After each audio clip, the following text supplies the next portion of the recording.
Welcome to the Once Again podcast. We are your hosts, Ashley and Jason. Today we are looking at the television show Once Upon a Time, Season 1, Episode 1, Pilot. The episode is written by Edward Kitsis and Adam Horowitz and directed by Mike Mylode. A brief synopsis of the episode. Emma Swan is taken to a strange town by her son Henry, who she gave up for adoption years ago, and tells her of a curse cast by the evil queen. And I got that synopsis off IMDb. How clever of you. Yeah, gotta cite the citations. Okay, so are we going to start with the scroll, or are we going right to Charming galloping over the land bridge? Yeah, go right ahead. Go start where the episode starts, or whatever. Yeah, start with the scroll. You're welcome, wherever you feel. Okay, well, I have the scroll written down because I think it's interesting. So, Okay. Once upon a time, an enchanted forest of classic characters that we think we know, or do we? They were sent to a place where happy endings were stolen. Our world, which is, good for the premise of the show. I know I don't really remember the scroll being there, but I think it's interesting that they chose to do that when you see that. Well, it's like later. It's like Star Wars. It's like, oh, here's the information you need. Boom, you're into it. Yeah. Yeah. It reminded me of that a lot. Mm-hmm. And then we cut to Charming galloping on that land bridge. Mm-hmm. And, we see that scene so many times throughout the years. I think every season we probably see that scene at least once, right? Oh, yeah. Oh, definitely. Even when there's no context for that scene. It's just there's Charming galloping again. Yeah, to say once is an understatement per season. Maybe very on at the end we don't see it more than once, but we definitely see it way more than once throughout each season. They have to get the money for the money well spent on whatever drone they used to get that shot. It's interesting you bring that up. And when I was listening to it with the commentary on it, was Adam and Edward, the creators of the show and the writers and everything, and they said it was actually a helicopter shot, and the director, Mark, is terrified to fly, and they were very thankful that he made that shot, because they shot it in Vancouver and in March, and they were very grateful to Mark for getting that shot because he's terrified to fly, yet he got this beautiful shot through the forest, flying over it and everything. So it actually wasn't a drone, it was a helicopter. Yeah, evidently, just some behind-the-scenes notes that I have from their commentary. They began to work on the idea of the show for 8 years before they actually sat down and wrote it in the summer of 2010. And they wanted that opening shot to be like Led Zeppelin's House of the Holy, the song remains the same, a big, bombastic opening. And that's a direct quote, big, bombastic opening. Well, all of it's a direct quote from them. And they decided to start off with what they thought was the most iconic happy ending, which is Snow White. The prince Charming showing up and kissing her and waking her from the curse and everything. Also, like I said, they shot in Vancouver, and the snow in the shot, not Snow White, the snow that's falling, is real. It started snowing while they were shooting, and the glass coffin that she's laying in was a real log that they found in the forest and turned into the glass coffin. That's so amazing. Yeah, I thought that was some pretty cool behind-the-scenes stuff. That's like some real fairy tale nonsense. Yeah. They were stressing how real everything was, which got a little suspicious in my mind. But they were like, yeah, the trees are real, the moss on the trees is real. No wonder why they fell in love in real life. That's true. That's true. But yeah, that's all I have on the opening scene for. We didn't talk about one of the most important things in Snow saying, "You found me," and Charming's iconic response of, "I will always find you." Of course. Again, a couple words we hear so many times. Over and over. Yes. It's almost the mantra of this show. I'd be surprised. No, I guess it never did become the official slogan of the show, but the It didn't, unofficial. but like unofficially, it's the slogan. Yes, if they ever decide to make a movie or something, that should be the subtitle of the movie. But yeah, moving on. The next scene I have notes on is about when the evil queen storms their wedding.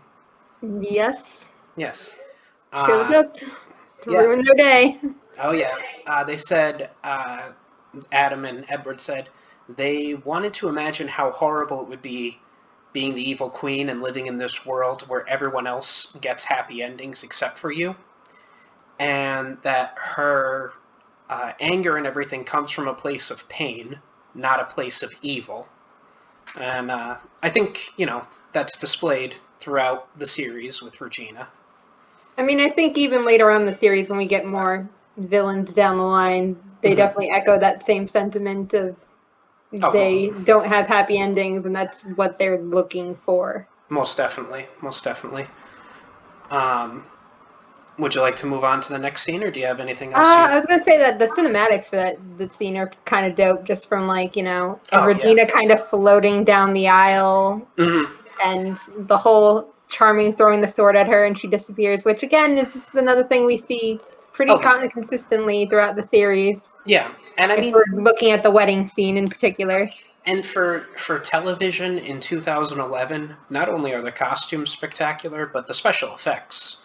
Oh yeah. For 2011 television, they're good too. They actually did mention the costume designer, and I forgot to write down their name, but the look that they were going for wasn't Renaissance fair. They wanted fantasy chic, I believe is how they referred to it, and that's where all the costume ideas came from. They definitely made that, because I would say a lot of it's more like fantasy, but also modern fantasy, more so than your typical like Renaissance wearing corsets, long gowns, flowiness. Everything's really tight and just generally looks a lot nicer. Speaking of very tight things, in the next scene, the creators mentioned Emma's red dress, and they said that her red dress is a costume / mask, so that she can be vulnerable with her date and say things to him that she wouldn't actually say to someone that she was actually, like, she's not, she's a closed-off person. She doesn't get close to people. But wearing this dress, this tight red dress that she wears, she feels more comfortable letting her toughness down, or aside, I should say. Yeah, and that's why the entire date is so awkward, even before she admits she's the bail bondswoman. It's just awkward flirtiness that just made me cringe the whole time. Yes. They also mentioned that was actually Jennifer Morrison, not a stunt person, walking in the heels, in the dress, in the street. And they referred to it in the script that they wrote, saying it's the Terminator in Couture scene. I mean, that's a beautiful description. Yes, yes. That is how I would describe her, calmly walking after him after he leaves the date. Yes. Moving along, when Emma goes back to her apartment, I have a note here from what they said about the candle that she lit up. It was a blue candle, and it was supposed to be a reference to Pinocchio. I didn't pick up on this myself, but they said, Geppetto wishes upon a blue star, and Emma wishes upon a blue candle, so it was a reference to Pinocchio, according to them. I would not have guessed that, but, okay, I suppose. Yes. Doesn't make much sense to me. Yes. And that she hears a knock at the door, and who enters her life? But Henry, the child that she gave up for adoption years ago. And they also mentioned that Henry coming back was Emma's greatest fear. So I think it's just weird. We don't know exactly what she wished for when she blew out the candle, but she blows out the candle, and then supposedly... we can hear later what she did wish for, so... Oh, you're right. But in this moment, we don't know. And her greatest fear shows up at her door. sometimes we have to face our fears to get what we want in life.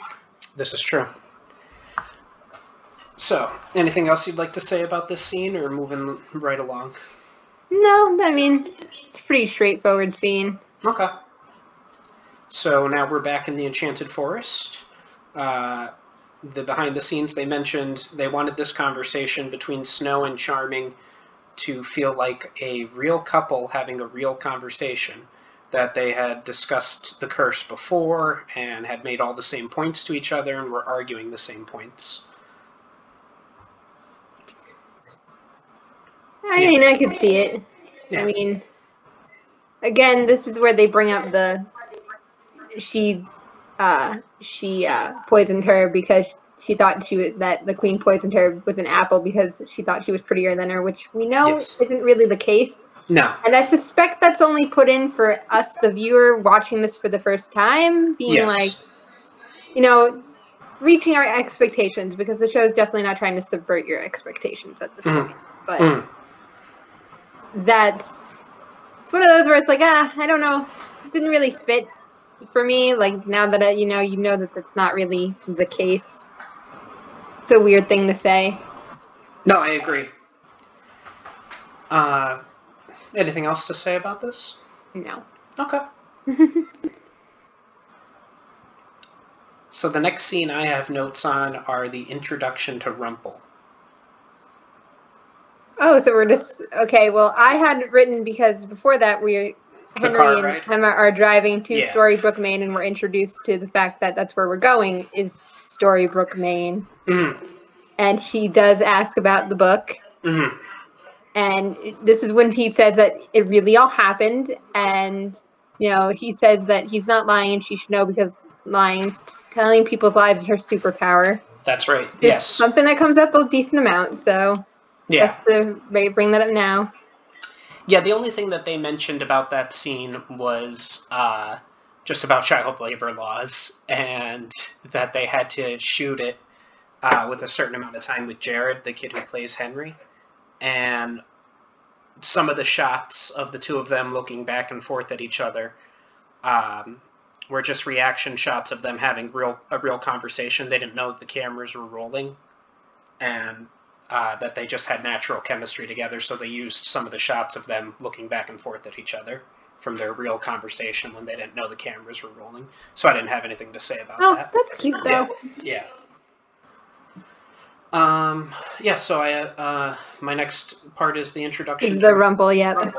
Once again, they mentioned that it was shot in Vancouver, that they shot the scene in a real Vancouver mine. I imagine that the cage, or whatever you want to call it, wasn't really in the mine, but who knows how the Canadians treat their miners, maybe. They mention Snow and Charming come to Rumple for his knowledge and his foresight. That originally in the script, this was the only scene that Rumple was going to be in. We weren't going to see him in the real world, but then they changed that. And they also mention that the parts of Rumpelstiltskin were written for Robert Carlyle, and Snow White was written for Jennifer Goodwin. So they mentioned those two specifically. They also then said, we also got all the other actors we wanted, but I think that was kind of just a Hollywood line of, oh yes, and we got everyone else we wanted to. Oh, I 100% believe they wanted Carlyle to do this. Like, he's so perfect as Rumple. Like, no one else can do this. Yeah. No, I agree. And remember, in 2011, Jennifer Goodwin, she was always kind of the best friend in movies and everything like that. Yeah. She was an up-and-coming commodity. So I believe that both of them, they did write those roles specifically for them. Is there anything you'd like to say about Rumple being in the cage? So I think it's interesting that the one thing he says is that in 28 years, the final battle will begin, as in 28 years she'll come to save them all from the curse. But yes. But we know that that's not really the final battle that's starting right now, necessarily. True. That's true. Like, feel free to cut this out, but, like, we do know that this isn't the final battle that's starting right now. So, like, it's interesting how, like, plot heavy and like how this isn't even in regards to this season. Like this is 6 seasons down the line, and this is what's going on. Like exactly. It's incredible that they have this amount of like foresight to like what's going to happen, because you know they had to have some sort of plan for where they were going with this. Oh yeah, and I'm sure that a little bit later on, I'm going to mention something about what they were thinking about doing versus what they did and what they eventually did. But I also, just for me personally, this isn't a behind the scenes or anything, I thought it was interesting how when we first see Rumple, he comes down from the ceiling, almost like a spider. I mean, it might be a little bit obvious, but like between this episode and episode 2, just going back and rewatching them, the physicality of Rumple. He's always been a threat because of magic and his knowledge and everything, but he seemed also physically a threat to me in this episode and the following episode. He's very in the face of everybody, even when he's locked up, and he's still very in everybody's face immediately. Yeah. So I have here, we have the first shots of Storybrooke. We do. And they mention that the city, they made it very gray looking. And Emma's yellow bug is to symbolize her bringing color and life to the town. We see that the library is boarded up. That symbolizes all their stories being cut off from them. And the clock is stuck at 8:15, and that is a Lost reference because both Adam and Edward worked on Lost previously. They actually have a couple of Lost references in this episode, and I'll point them out as we go through them. Okay, because I don't recognize any of them, so I'm going to rely on you. I watched the first season and the last episode of Lost, and I feel like I didn't miss out on anything. So, shots fired at Lost, I guess. My apologies. I don't really have too many notes. This is, like you said, the clock is broken, so time is frozen, which is kind of the important thing here. Mm-hmm. And Henry does kind of go over that no one can leave, and he like vaguely goes over, but I think episode 2 does a better job of like laying out more so what's going on, what Henry thinks is going on, than episode 1 does. I agree. That's something that they mentioned they wanted to present it in a way that the audience knows the Enchanted Forest is real because we're viewing it, but they also want to create the doubt in the viewer's mind of is it real, or is Henry just making this up? Like, what's going on in the real world? I don't know. Every time I've watched it, even the first time I watched it, I was like, no, it is real, and Henry's right. Like, yeah, I've always watched it as Henry is very correct about what's going on, and everyone else just doubts because they're adults. And even though everybody in the book looks exactly like everybody in real life, so agreed. Not everybody. I got to point out Archie. He is not a grasshopper in Storybrooke. True. Well, certainly he's not a grasshopper right now in Storybrooke. We move on to the Wardroom Scene, as they referred to it. They said this was to establish the different characters from different stories being brought together. We see Snow White, the Seven Dwarfs, Prince Charming, but we also see Red Riding Hood and her grandmother. Interestingly enough, they point out that the grandmother is knitting Emma's blanket in this scene. Granny is knitting Emma's blanket. Oh, I didn't notice that. I never noticed that either, but when I went back and watched it, I was like, oh, they're right. She is knitting the blanket. The Blue Fairy is in this scene. It's to establish different Pinocchio and Geppetto. It's to establish the different characters from different stories living in the one world together.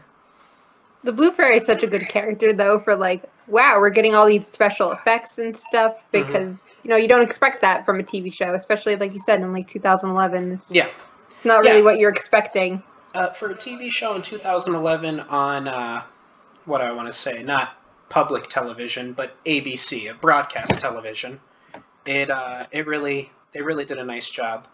And they also mentioned, since you brought up the Blue Fairy, that her wings are inspired by a dragonfly. They always thought dragonflies flew around interestingly, and so they used dragonfly wings on the Blue Fairy. Well, that's a fun choice. Yeah. And my only other note about the War Room is that we do get a lot of focus on Geppetto and Pinocchio, which makes a lot of sense going down the line. Mm-hmm. But agreed. The next note I have is about the sheriff in Storybrooke. oh, So they said the sheriff was purposely not revealed who he was in the Enchanted Forest to the audience to make them guess and wonder who he was. In the pilot. yeah. Yeah. Well, even further than that, because I don't think we know for a while. You're right. And then my next note is about them saying that they always viewed Regina as a sympathetic character. She is a good mother, and she is in the right, but we know that she is the evil queen, so we hate her. And then I have that Emma's red jacket is like Charming's red jacket in the Enchanted Forest. They said, not that it's like it, but it's to allude to it. That she's, emulate that, yeah. Yes, emulate it. Thank you. The next thing I have is about Emma's car crash. I don't know if you have any notes before that you want to mention. No, you covered everything I was going to say. Okay, so they pointed this out, and I had never noticed it previously, but when Emma's car crashes, we see the storybook, and we see 2 pages specifically, and one was the flying monkeys from The Wizard of Oz, and the other one was the caterpillar in Alice in Wonderland. And I just thought it was, I don't know when they recorded their commentary on the Blu-ray that I watched, but they mentioned, like, it's something that they want to bring up down the line, and I just thought it was interesting because those are 2 stories that they will address later. Yeah. My note here is that we get a really heavy play of Emma's theme, the theme song for Once Upon a Time, playing as she's trying to leave town. I think it's a good indication that that's not actually going to happen before the crash happens. So. My next note is about Emma's eye opening when she's in jail and the shot on it, and that is, I believe, the second Lost reference. Well, we're skipping something for a second. Oh, go ahead. So in between that, we do have another Enchanted Forest scene where the baby is coming. Oh, yes. And the tree is the escape pod tree thing is being built. And we also, again, the reason I bring this up is because we get the classic Grumpy screaming, "The curse, it's here." Yes. And how many times will we see that line again? It's just, and from this episode is literally like, okay, we're going to see these scenes again and again and again. Yeah. And from Grumpy specifically saying it. Yes. Yeah. No, I agree. You're right. They like to call back to themselves quite a lot. They call back to very specific things, especially from the first episode, quite often. And then I have a note here that I already mentioned about, is the Enchanted Forest real, or is it in Henry's mind? Just that he's drawing parallels between Snow and Mary Margaret because of the bird. Like how in both the Enchanted Forest we see a scene with her with the bird, like holding a bird and then releasing it, and Mary Margaret does the same thing in the real world. Evidently, they said that they were real birds. Like, they were trained birds that she was holding and then released, and they flew onto a tree branch. That's a lot. Yeah, they didn't look like real birds to me, but they said that they were real birds, so I'll give them the benefit of the doubt. Also, a small note is that that they mentioned was Mary Margaret receives a pear from one of her students, and I don't understand the way that they said it. They said because Jennifer hates apples, and I don't know if they meant that the actress Jennifer Goodwin hates apples in real life, or that Jennifer came up with the idea that Snow White would hate apples, because they then said, like, and, you know, we said we would never credit her with that idea, but here's the credit for it. And I was like... interesting. Yeah. I don't know how to take that. Yeah. I'm just going to assume that the actress herself doesn't actually hate apples, that she came up with the idea that I hate apples. Mary Margaret / Snow White would hate apples. So I think Snow says a lot of interesting things here, too, in this. she does say about birds that if you love them and they love you, they will always find you, which is again call back to her and Charming's. They will always find you stuff because you can't get away from it. No. And that when she gave Henry the book, she gave it to deal with his loneliness and dealing with stuff in the world, but that she gave him the most important thing, and that's to have hope, and believing in happy endings is a powerful thing. And clearly that is like the theme of this entire show laid out right there. Yes, I agree. I think you're 100% right. Moving on, the next scene is when Emma is born. Yep. The only note that I have in here is that Emma's blanket that she's wrapped in, they mention that we see it in her apartment, that it's draped over one of the chairs in her apartment. And my previous mention that Granny was knitting it during the wardroom scene. I mean, I love everything about like this scene, and like Charming taking the sword pin in one hand and Baby in the other, and like that's actually a direct line that they said. They told, I believe his name is Josh Dallas. Yeah, Josh Dallas. They told him, this is your big hero scene. You're going to have a sword in one hand and a baby in the other. And you're just gonna hack up guards as you take Emma to the tree. They mentioned the original idea before the series got picked up was that Charming would actually die here. When he gets stabbed, that he was going to be dead. And they said they later came to the realization, which I think is Hollywood speak for the studio told them otherwise, that they would have to keep Charming alive. I'm so glad they did. I mean, I'm sure Jennifer Goodwin and Josh Dallas are glad they did. For those who don't know, they're married in real life. So, true love really is happening right in the show. Did they meet on this show, or they did? They met on the show and fell in love. Like, they are literally Prince Charming and Snow White. They fell in love. Yeah. This is their love story. We're watching it. We are, and kept him out of some Marvel movies doing this show. Sadly. Yeah. But it's okay. His character in the Marvel movies dies anyway, without him playing it. But yeah, the mention was that he was that Charming was actually going to be killed off by the evil Queen's Knights. I almost said the evil Knights Queens, but sounds like a chess move. No, you're right. It's a good thing that he didn't die. Before going back in and watching this, I had actually forgotten, like, why was Charming in the real world in a coma, and this would very much explain why. Yeah, I agree with that. I was like, oh yeah, I forgot he gets stabbed. Yeah. And Regina, totally, I'm so used to him not being stabbed and in a coma. No, of course. And Regina, actually, I think out of all the protagonists, he might go through the ringer the most. That's pretty accurate. We'll address the issues as they come up, but I think the most stuff happens to him, at least physically. Probably not psychologically, but at least physically, the most stuff happens to him. But yeah. And Regina gets to gloat a little bit. Yep. And then the storm comes, the curse comes, and takes them away. In between, they have that, and then there is the scene in between where Henry's at the beach playground, his castle, and Emma's bringing the book back, and he's kind of bummed because the clock still hasn't moved, because Emma clearly hasn't made the choice to stay yet, so nothing's changed. Mm-hmm. And they argue a bit because, she says she's not the savior, and that she's denying everything he's saying, essentially. This is something that I think we can discuss in later episodes, but it's really prevalent in Season 1, not as much in the other seasons for various reasons. But Emma's treatment of Henry, I mean, granted, I know she doesn't know him.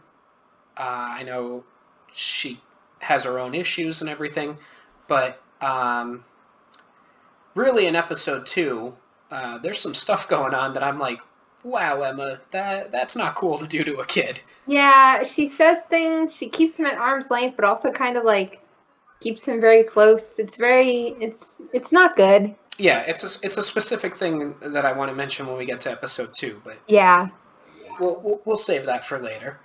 The next note that I have is another Lost reference, and it's that Regina's house number is 108, because there was a bunker that whenever it got to 108 minutes, they had to hit a button. yeah. Like I said, I only watched season 1 and the last episode of Lost, so... So we're watching Lost once we're done watching this. I got it. Well, no. Kidding, we're not committing to that. I'm not committing to that. No. Having only watched season 1 and the final episode, no, I don't want to do that. And then my last note here for episode 1 was that David in the coma was supposed to be the ending shot of episode 2, but they decided to put it in the pilot to give the viewers hope that Snow and Charming would get together. I mean, I think it's a good idea. I do think it makes sense because, like, we don't even see anything about the hospital or anything the second episode at all. It's definitely a disconnect. But I do, you said that, but I think the last scene is really when Emma gets the room at Granny's, which I think is the only time we ever see the front of Granny's bed and breakfast, like the front of the actual bed and breakfast, not the diner. Yeah, no, we never see the front of that building, I don't think, ever again. I noticed it myself specifically. I was like, wait a minute, that's not what Granny's looks like. And and I don't know, because like the diner and the bed and breakfast are clearly separate, but it's like we never again mention the fact that there's a bed and breakfast. And like we don't even really see the bed and breakfast later on, like in later seasons. I think it's only really the season while Emma's there that we see. I think there's anything about it. If memory serves, and I'm probably wrong about this, but if memory serves, I think only one other character actually even stays there throughout the entire series. Maybe 2, but maybe 2. You're right. Nobody really stays there. Yeah. And so how does she I think this is important too, because Mr. Gold shows up at Granny's too. She gives him a big wad of cash. And Granny says that he owns the town, so he did get that good life he wanted. And he gets very excited when he hears Emma's name. Yes, he makes it a very big point to say Emma like twice, like very clearly. And then the most important thing is Granny hands her the keys, says welcome to Storybrooke, and the clock starts to move because Emma has made the conscious decision to stay. And that makes Henry happy. It does. Yes. All right. Well, that was our analysis of episode 1. If you enjoyed this well-oiled machine and would like to contribute to it, we are in the process of getting a Patreon going. We're setting up the tiers, and it's first come, first serve. The earlier people, if you sign up for a certain tier, maybe you can make a recommendation, because we're not even entirely sure what rewards to give for certain tiers. We have some ideas. We're also going to be doing some Patreon exclusive episodes that we think are pretty fun ideas. But help us out, and whatever platform you find this on, like, share, recommend to your friends. If you know any oncers out there and you just happen to stumble upon this and you've never watched Once Upon a Time, well, welcome to the family. Yeah, I recommend firing up the old Disney Plus app and getting on the show, and then coming and listening to us and our perspectives. Thank you very much. I've been Jason. Thank you. I'm Ashley. And this has been Once Again.